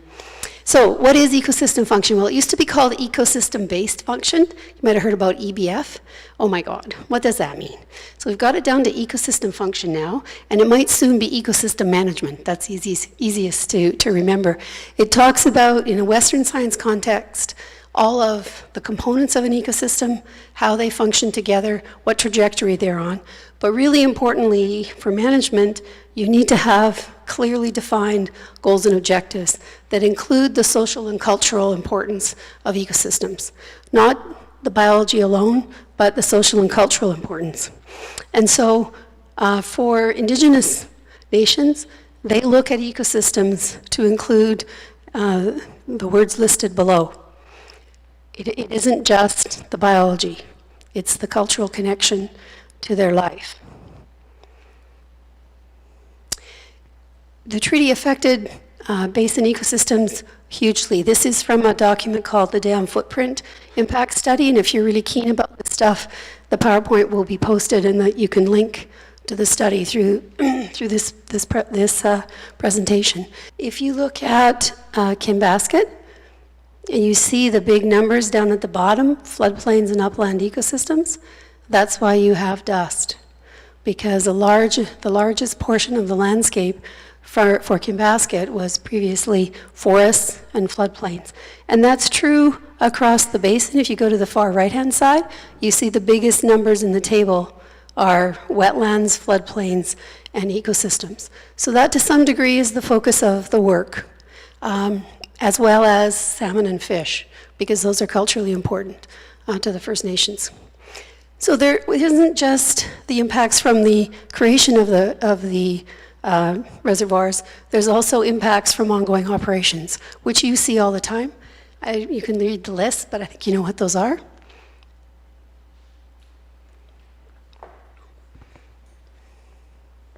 So there is really widespread support for including ecosystem function in the treaty. This came up repeatedly in the review meetings that Brooke talked about in 2012 and 2013, and it led to there being a section of the BC decision, which was made in 2014, to specifically include ecosystem values in the treaty negotiations. And if you want to see the BC decision document, it's over here on the table as well. Certainly the Local Governments Committee has a section on expanding the focus of the treaty to include ecosystem function and also recreation and a few other things. As well in the United States, their regional decision, they had a similar sort of process in the United States, culturally appropriate to them. There was, from the leadership of the tribes, they also included ecosystem function being added into the treaty as it was modernized. Why are the Indigenous peoples leading this? They're leading it because they advocated for ecosystem function strongly to be put into the treaty, and because they have long time knowledge about the ecosystems. But they're not doing it alone. We've been working with the best science and knowledge available in the basin and from academia, and also using past work that's been done over a decade to understand ecosystem function. So they're not alone. There's a few terms I just want to run through with you because they'll come up. And I'm sorry, I'm not breathing well because I have sore ribs. I think when you're a little stressed, it gets a little worse. So if I'm winching, it's not because I'm not having fun. It's just that I take a breath and it causes things to, a knife to go in my chest. So goals and objectives, we all know what those are. What are the outcomes we're trying to achieve? Performance measures are the units that describe the outcomes. So if we want to restore upland habitats, for example, or riparian habitats, the performance measure will be the number of hectares that we create around the edges of the reservoir, as Kathy talked about. We use scenario modeling, as Kathy talked about again, to test different approaches to how the reservoirs are managed, to see what the performance measure outcomes are, and then how well we've met our goals and objectives. So you're going to hear that language as we go through this presentation. So the first step was to compile all the information in one document. So this is the front page of a synthesis that was created in January as a lead-off to this work. Its purpose was to compile all the information that's already out there. We had a consultant prepare the draft. Indigenous nations then reviewed it, and then we had a number of external reviewers go through it as well. The key thing was to identify, at this point, to be able to inform CRT negotiations, where are there data gaps, where studies need to be done. We wanted to get a focus on where the Indigenous nations needed to enhance knowledge to be able to contribute to the CRT negotiations. This is very much a work in progress. The feedback we get from you will be fed into that document when we do the next revision. So the context of the current work is to focus on what is managed under the treaty, which is flows and reservoir levels. There's a whole bunch of other things that are related to the reservoirs, things like debris management, how much water goes over some of the dams and what it does to dissolved oxygen for fish, etc. But this is focused on flows and reservoir levels. We are working on studies that can be done in the near term to inform CRT negotiations, and Indigenous nations are focused both on pre-dam conditions and current conditions. They're looking at sort of both those scales. So there's the general ecosystem function goals. Improve ecosystem function, it's a general one, to support both Indigenous cultures and basin resident values. Increase flexibility in reservoir operations, and then balance the operations so there's achievement of a range of ecosystem objectives. What's good for one species of fish may not be good for another species of fish. And that comes back to the salmon and the little fish that you have, a question. But I'm going to go now into some more detailed goals, and these are listed on the back 2 pages of the feedback form. We have 4 themes. So the goals are arranged around these sort of 4 aspects of ecosystem function. First one is ecosystem productivity, and this comes back to the little fish. The first goal is related to the productivity within the floodplain, riparian, and wetland ecosystems. That's the first goal. The second goal is the physical conditions in the aquatic, riverine, and reservoir ecosystems, and this is the little fish question. Exactly. So they are actually going to be looking at that specifically in the context of adding salmon in, and what does that do to the ecosystem. The next theme was floodplain, riparian, and wetland, and the key goal for this one is to increase the area, as Kathy described, around the upper edges of the reservoirs. The second goal is to increase wildlife habitat connectivity between ecosystems. And then we move to the riverine and reservoir ecosystems. And the first goal is to manage flows to achieve geofluvial processes that mimic pre-dam conditions. What the heck is a geofluvial process? This is the process of moving sediments and rearranging rocks to make good habitats for fish. I need to find some simpler words for this slide. That's pretty clear. The second one is increasing and improving the scale of free-flowing riverine main stem habitats. And this means the Canoe River. It means leaving the Canoe River open for the periods of time that are most important for the life cycles of certain species. And other rivers as well, but that's your local one. Also under riverine and reservoir ecosystems is access to and connectivity between reservoir, main stem, and tributary habitats. And you know probably up here, I know in the Arrow Reservoir, there are questions about whether some important spawning areas are accessible some years because of the drawdown levels at key times for spawning periods. Goal D is about water chemistry. To support aquatic ecosystems, both this issue of dissolved gases and some other things that actually can be measured. Many water chemistry pieces cannot be measured these days. E is about surface water temperatures. With climate change, water temperatures are going up. We have cold water sensitive species like bull trout already, and of course salmon has very clear thermal limits as well. F is about fish mortality, and specifically fish stranding, so that when the reservoirs go up and down or the rivers go up and down, a fish can get stranded in ponds and then they die. And so this is one of the goals that we want to be looking at under the treaty. The other theme is specifically anadromous species, or salmon, and really in this one we're looking at the flows that support the movement of adults down to the ocean. The smolts down to the ocean and the adults to come up. So this links back to the salmon letter of agreement, but we're also modeling, including this within the general ecosystem function work, so that it's integrated with the other ecosystem pieces. And this is for both the Okanagan species and for restoring salmon to the Upper Columbia.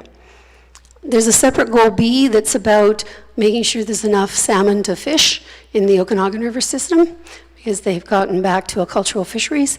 And then C speaks to what we might need to do for the Upper Columbia salmon once they get restored. So those are the set of goals we're currently working with. Relatively simple, probably a little too long, but it's a work in progress. So the next steps are, once we get your community feedback, to incorporate that into the studies, into the goals and objectives, and into that synthesis. The teams are currently starting to implement several 14 performance measure and scenario studies to be able to move the information into the CRT negotiations. And we're also evaluating different scenario modeling approaches, because there's a number of computer models out there, but which one will work best for the Columbia?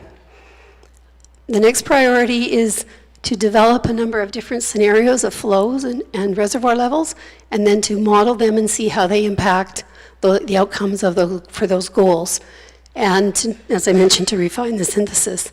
And then once there's more known about ecosystem function, we will move beyond ecosystem function, and the process that Kathy and Lynn is leading will look at power generation and flood control, and how do you balance across all of those different objectives. So back to this business about flexibility. It's going to take a while to do these studies, to learn about ecosystem function, to figure out how to integrate it into the treaty. So the treaty, as it's renegotiated, must include more flexibility. In Canada, we really don't have a lot of flexibility. We send the water across the border, they do what they want with it, but we don't have the flexibility about how and when. So, to feedback. Now it's your turn to get to work. You've got some forms to fill out and some table work, and I'll turn it back to Brooke, unless you have any questions. Any queries? Do you have time to take some questions? Okay. You know, we've had our current species that we have in Kinbasket now, and I'm just thinking locally, not the entire Columbia, have really adapted to reservoir life and the annual tide that they experience each and every year. It's been said salmon follow the flow, and I'm just wondering if academia is looking at to a point where if you reintroduce salmon with the species that we have now, would you be introducing an invasive species? Really, really, really good question. And right now the focus is just bringing salmon across the border, getting them up into the reach, the reach that goes up, the free-flowing reach that goes up to Arrow Dam and past Bonington Dam, just before the Slocan River, to the Slocan River and up into the Slocan, because that's where they traditionally traveled. They didn't go all the way up the Kootenay. And getting them ideally back into the Ponderay, down in the lower end. Getting them through the Arrow Reservoir, especially the smolts going down along Slackwater Reservoir, over Revelstoke Dam, and then over Mica Dam, is yet another challenge. So in terms of the upper part of the Columbia, I don't think you are likely to see that. Maybe you will. I'm not sure I will. But it's really focused on the lower end. And they are looking at this question of interactions with other species and what the impacts might be. It's front and center, no question. Any other questions for Cindy? Great. Okay, I can breathe now. Yes, thank you so much, Cindy. Yeah, very well done. Yeah. So as Cindy mentioned, you have some forms on your table. They're stapled together. And we would love for you to take some time, let's go 10 minutes, at your tables to discuss these questions.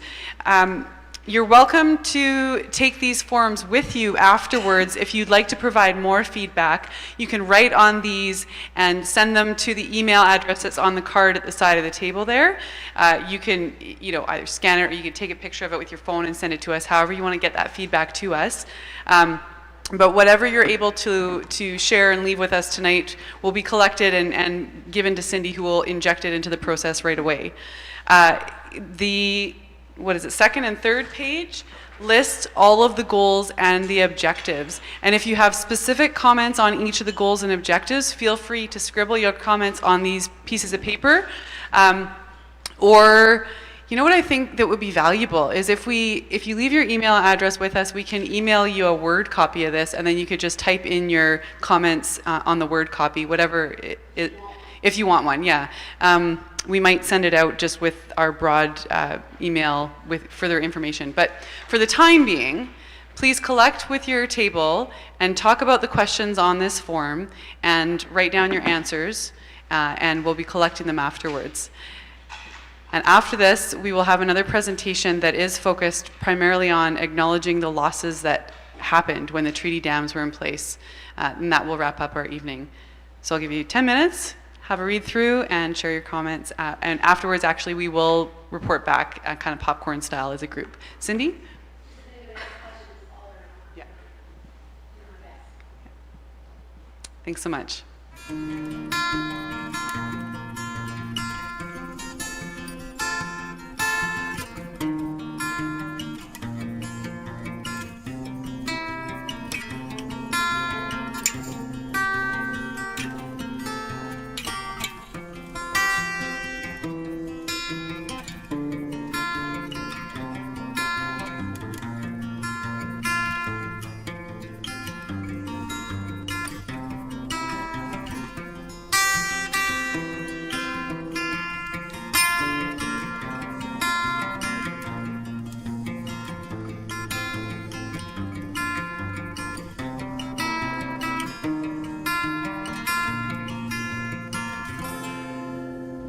I was able to contact Nathan Matthew by phone. He again gave his regrets that he couldn't be here. He'd just come out of another meeting, and I asked him about salmon up here.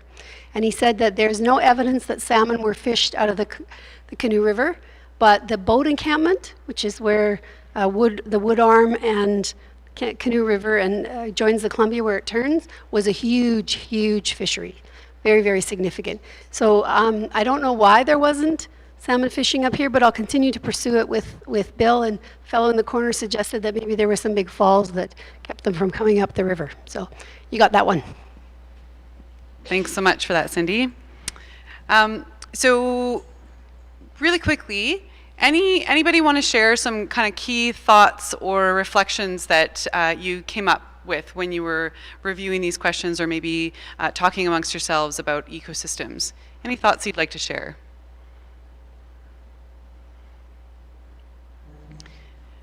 Do you feel even capable to make the decision one way or another, but do you feel that this kind of work is going in the right direction? Right on. Okay, awesome. Was there anything that jumped out at you that might be missing from this work so far? I know that's kind of an unfair question to ask because it takes a lot to really digest a lot of what Cindy presented to us. So really, I encourage you to take the sheets home if you'd like. Look for our email with the ability to provide more input. And if things like that do come up, please share your feedback with us. Owen. Just to the yes/no questions on that feedback form, I would add another potential answer: unsure. That would correlate the amount of unsures amongst the Basin residents as communication. It's not getting out. What are we doing? How are we doing it? Where are we doing it? And who are we doing it with? Really good point. Thanks, Owen.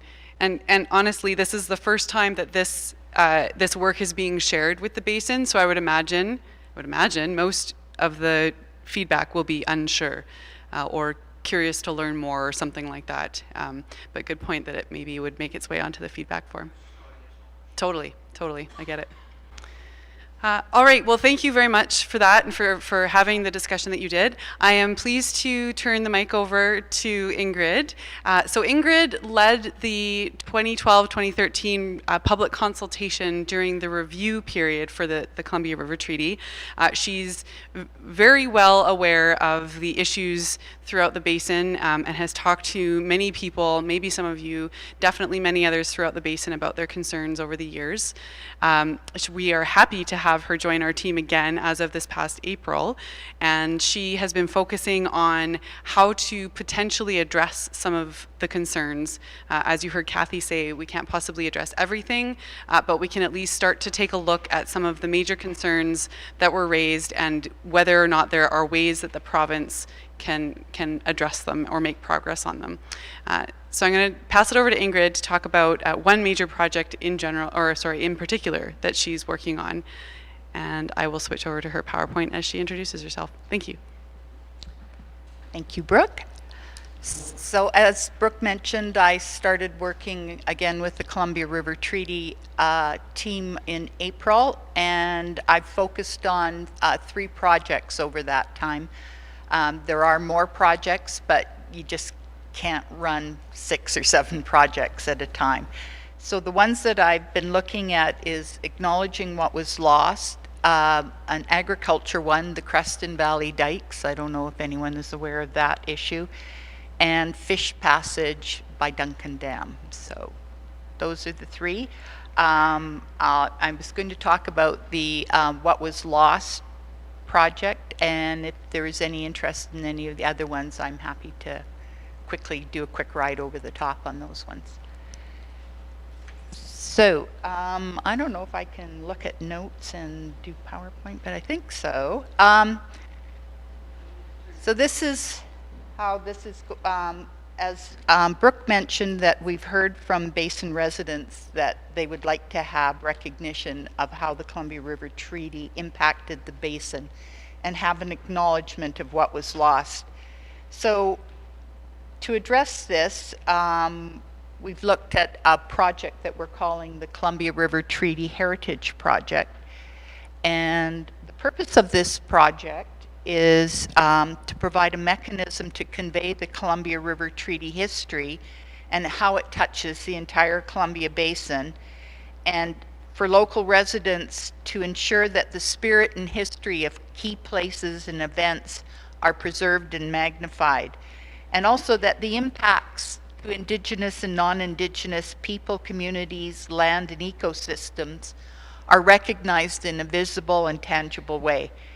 And we also wanted to provide a mechanism to educate youth, because we hear so often that youth aren't aware of the Columbia River Treaty and how the landscape they live in, how it got to be the way it was. And also new residents to the area, and also visitors. So that's another thing that the project is hoping to address. But also to provide the backstory to hydroelectric generation, because as we become a more electrified society, there's a lot of call for clean energy, and a lot of people group hydroelectric energy into that. But hydroelectric energy just doesn't appear. There's an impact because of that, and I think it's important to provide that just more broadly. And the project also will look at existing treaty-related heritage assets like museum displays or heritage sites or artifacts, and promote them and integrate them into a broader regional experience for Basin residents. And lastly, the project is a way for a community to take their heritage and cultural assets and bridge them, if they want, into a business development opportunity through tourism. Oh. Ta-da. So the stories of the impact of the Columbia River Treaty to Indigenous people is not at all widely known. And in Canada, the First Nations impacted are the Tanaka, the Seco, and the Silks Okanagan nations, and the Sinixt people. But also the Columbia River Treaty and the dams, particularly the Libby Dam, impacted Indigenous peoples or tribes in the U.S. as well. And among those tribes impacted are the Kootenai tribe of Idaho, the Confederated Salish and Kootenai tribes of the Flathead Nation, and the Confederated tribes of the Colville Reservation through their Arrow Lakes division, and that linked to the Sinixt people. And this project is an opportunity to make these stories known as well as the ones of the settlers. So what the project is a branded heritage touring route. And what it would do is to link a series of interpretive signage located in key locations throughout the Columbia Basin. And the signage would convey cultural and historic information on the impacts. And these local place-based stories would be connected to an overarching regional story linked to the Columbia River Treaty. And they would be supported with promotional materials, social media, mobile app, website, and marketing program. And would include a youth-friendly component, which could be video vignettes, a geocaching activity, a community passport game that would encourage going to all of the sites to win a small prize or, just bragging rights. And we're looking at this at a heritage touring route because our tourism colleagues tell us that cultural and heritage tourism is the second biggest motivator for travel, particularly for the boomer generation. And there are many heritage touring sites already in Canada. So the Columbia Basin is actually known for a number of its incredible road touring opportunities. But the focus so far has been on soft adventure, nature-based activities, arts and culture, and the national and provincial parks. This Hot Springs and Heritage Circle route is an example of one developed and promoted by Kootenay Rockies Tourism. And they provide circle route itinerary and suggestions that encourage visitors to stay longer in the region and spend more money, and that's where the business development opportunities come. But this project will benefit from their expertise and their marketing experience. And this next slide is just an example of an interpretive signage that is used in California, actually, to convey some heritage information. So it's just, you can convey quite a bit of information on a sign. But it doesn't have to be signs. That's just a suggestion, because this is going to be a made in the basin product. So the process to develop this project, it's going to be a multi-year one. We're going to begin by forming a project steering committee, and that's already been done. The steering committee members include Janice Alpine from the Tanaka Nation, Mark Thomas and Pauline Eugene from the Aquatic Nation, Kathy Holland from the Silks Okanagan Nation, Stan Doyle from the Columbia River Treaty Local Governments Committee, Kathy English, the curator from the Revelstoke Museum and the creator of an exhibit called Stories Beneath the Surface, Wendy Van Pimbrock, who from the Kootenay Rockies Tourism, Ursula Fowler, who is Senior Heritage Planner with the Heritage Branch for the province, Bruce White, who is a Senior Tourism Development Manager for the province and an editor of a couple of Canadian guides to cultural and heritage tourism, and as well Jerry Brightwell and Richard Topazer, who are regional managers for rural economic development for the Ministry of Forests. And the steering committee is working on a detailed project plan and budget that will be used to for grant applications.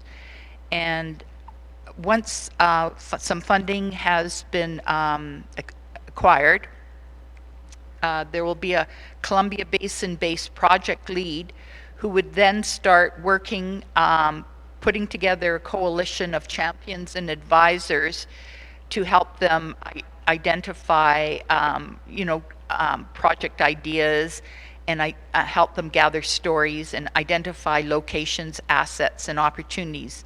And there'd be targeted outreach to groups such as elders and seniors organizations, cultural and heritage organizations, and broad public outreach. And it's also been suggested that there should be outreach as well to youth groups to find out what kinds of things youth would be interested in, how would they be interested in learning that. And this project design would probably take the first year.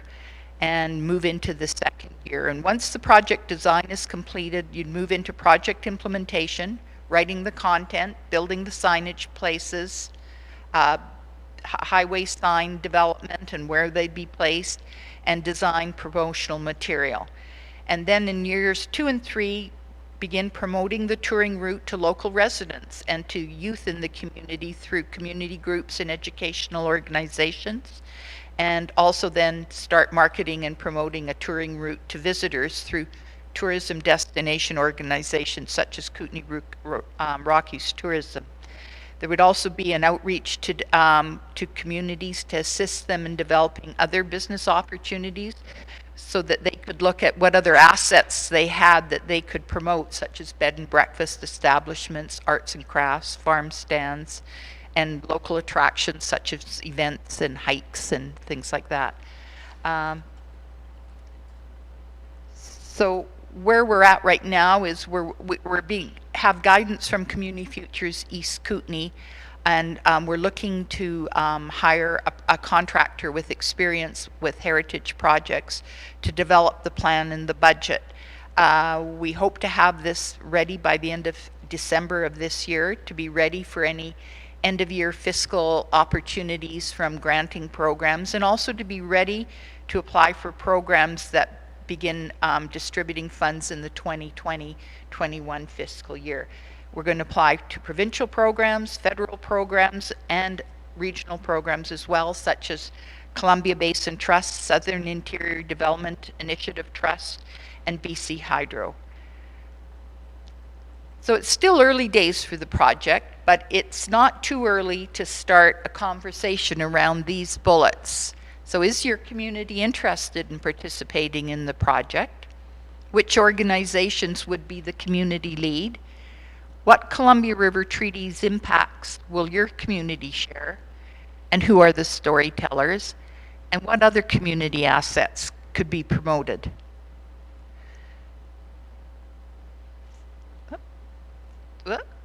And back. So feel free to contact me with names of community organizations that might be willing to be the lead organization, and I'll pass this information on to the project manager as soon as we get one hired. And that's this project. So the other projects are the Creston Valley Dikes. The Creston Valley Dikes have been, they started building them in 1935 because there was all this floodplain that was being flooded. Over the years, they ended up building more and more dikes, so that by the 1950s, there was 93 kilometers of dikes constructed on both sides of the Kootenay River and the Goat River, and essentially they created a pipeline for water passage. And what they also did is approximately half of the previously biologically productive and functioning floodplain had been converted to agricultural land. But this agricultural land is considered the second most productive agricultural land in BC. And these dikes are managed by 5 private diking authorities and the Lower Kootenay Band on the Kootenay River and a dike authority on the Goat River. They're having difficulties on funding maintenance of these dikes. They work alone, they don't work together, so it's very difficult for them to get sufficient funding to make a big difference on their dikes, and they all each pay their own administration fees. So what we have planned for October the 24th is a facilitated Creston Dike information session. The diking authorities have all been invited, the Lower Kootenay Band, the Regional District of Central Kootenay, staff and area directors, and other stakeholders like West Creston Community and Town of Creston. And there will be presentations by provincial diking experts as well as federal ones on funding, policies and regulations, what are authorization requirements, orphan dikes, dikes assessment.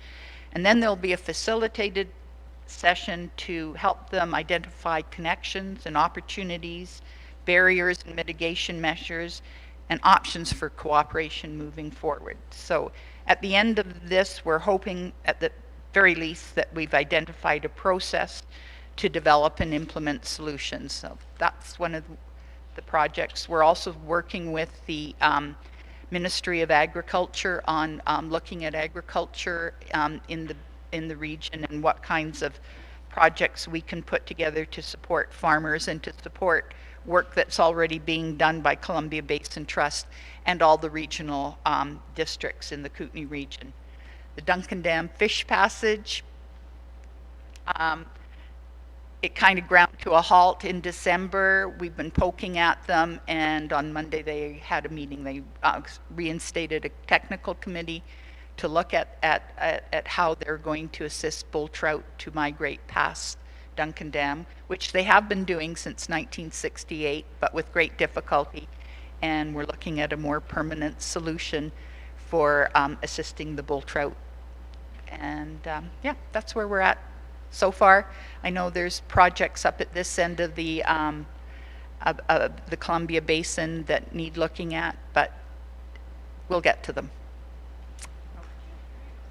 Thank you so much, Ingrid. Does anybody, yeah, thank you.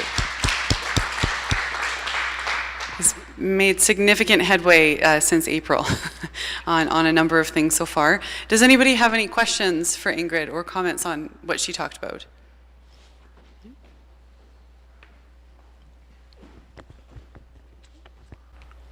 Just a quick comment, Ingrid. If you really want to reach youth through learning, gamify it. Give them a reward for learning something, Yes. and you will reach them quickly. I have to share with you something that someone shared with me yesterday. Is somebody was suggesting augmented reality, like a program on a mobile app that you would put up your phone and take a picture and an image of what it was like before the dams could come up. But it would be very cool, but who knows how much that would cost. Yeah, thanks. Oh, there you go. Well, I don't know, you know, there is a lot of talent in the basin. I wouldn't make that assumption at all. Any other questions or comments? Right on. Well, thank you guys so much for listening and for being here. And thank you, Ingrid, once again for sharing the work that you've been doing.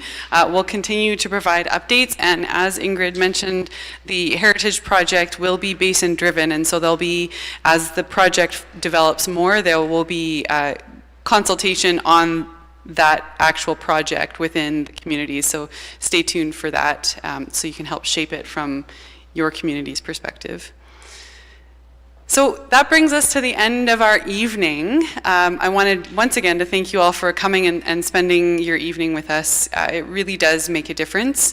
And on the comment of whether or not your voices actually do make any sort of difference when it comes to negotiations, I know I've spoken with Sylvain Fabi, our lead negotiator, many times, as well as with Stephen Gluck, who has been in the basin. He was here last year for a few of the meetings.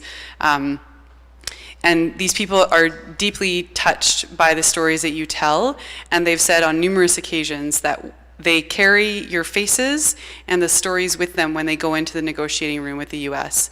And there's been a number of times where Sylvain has basically said, within our own team, you know, certain things will not fly if we're not able to do good to the basin. What good is it anyways? So he's very dedicated to making sure that a modernized treaty will benefit the Columbia Basin in Canada. These are all just words right now, and proof will be in the pudding. But just to give you my own personal experience with the team that's speaking on your behalf with the U.S. They're genuine, they're dedicated, and they are carrying your stories with them. And I believe Lynn, when she says she's going to share your story with Sylvain and Steve tomorrow. So thank you once again. There are evaluation forms on the table as well, and we really do appreciate any feedback that you can give us. If you can take some time to fill them out before you leave, it will help us improve future meetings in this round and other rounds of consultation. Feel free to grab some of the food that's left over in the back. Any food that is left over will get donated into a community organization. We've talked with the caterers about that, so just know that that food is not going to waste. And And any other closing comments from my colleagues at all? Ingrid, Cindy, Linda? No, Donnie? Okay. Oh, Linda, go ahead. I just want to say that all across the basin, through the last rounds of community meetings that the province has held on behalf of this this great magnitude of work that's being done toward the treaty, I want to reflect what they've said, is that it has helped restore the faith in the province that was lost with the first treaty. The people are feeling like their voices are heard because they're being asked, and they're being asked for their contribution and asked about their stories, and the work is being done, and it's being done well by the province and through the CBRAC committee, your representative here on that, and the representative on the Columbia River Treaty. They're working hard on behalf of your communities, and these meetings are so important, and we're so grateful for that contribution through the province. Thank you. Thank you so much, Linda. Very much appreciated. I was noticing today, we didn't do this in Revelstoke, but I wanted to thank Anna Kim, who's been at the front here quietly taking notes. She's organized in all the logistics for these meetings, and that is a huge feat. So let's give a round of applause to Anna. Yeah. And also a major thank you to Ray over here, who's manned all of the technical stuff. Honestly, we've held meetings like this before where the mics are crackling and it's really difficult to hear or see anything, and that just totally sends a meeting sideways. So thanks very much to Ray for his work here too.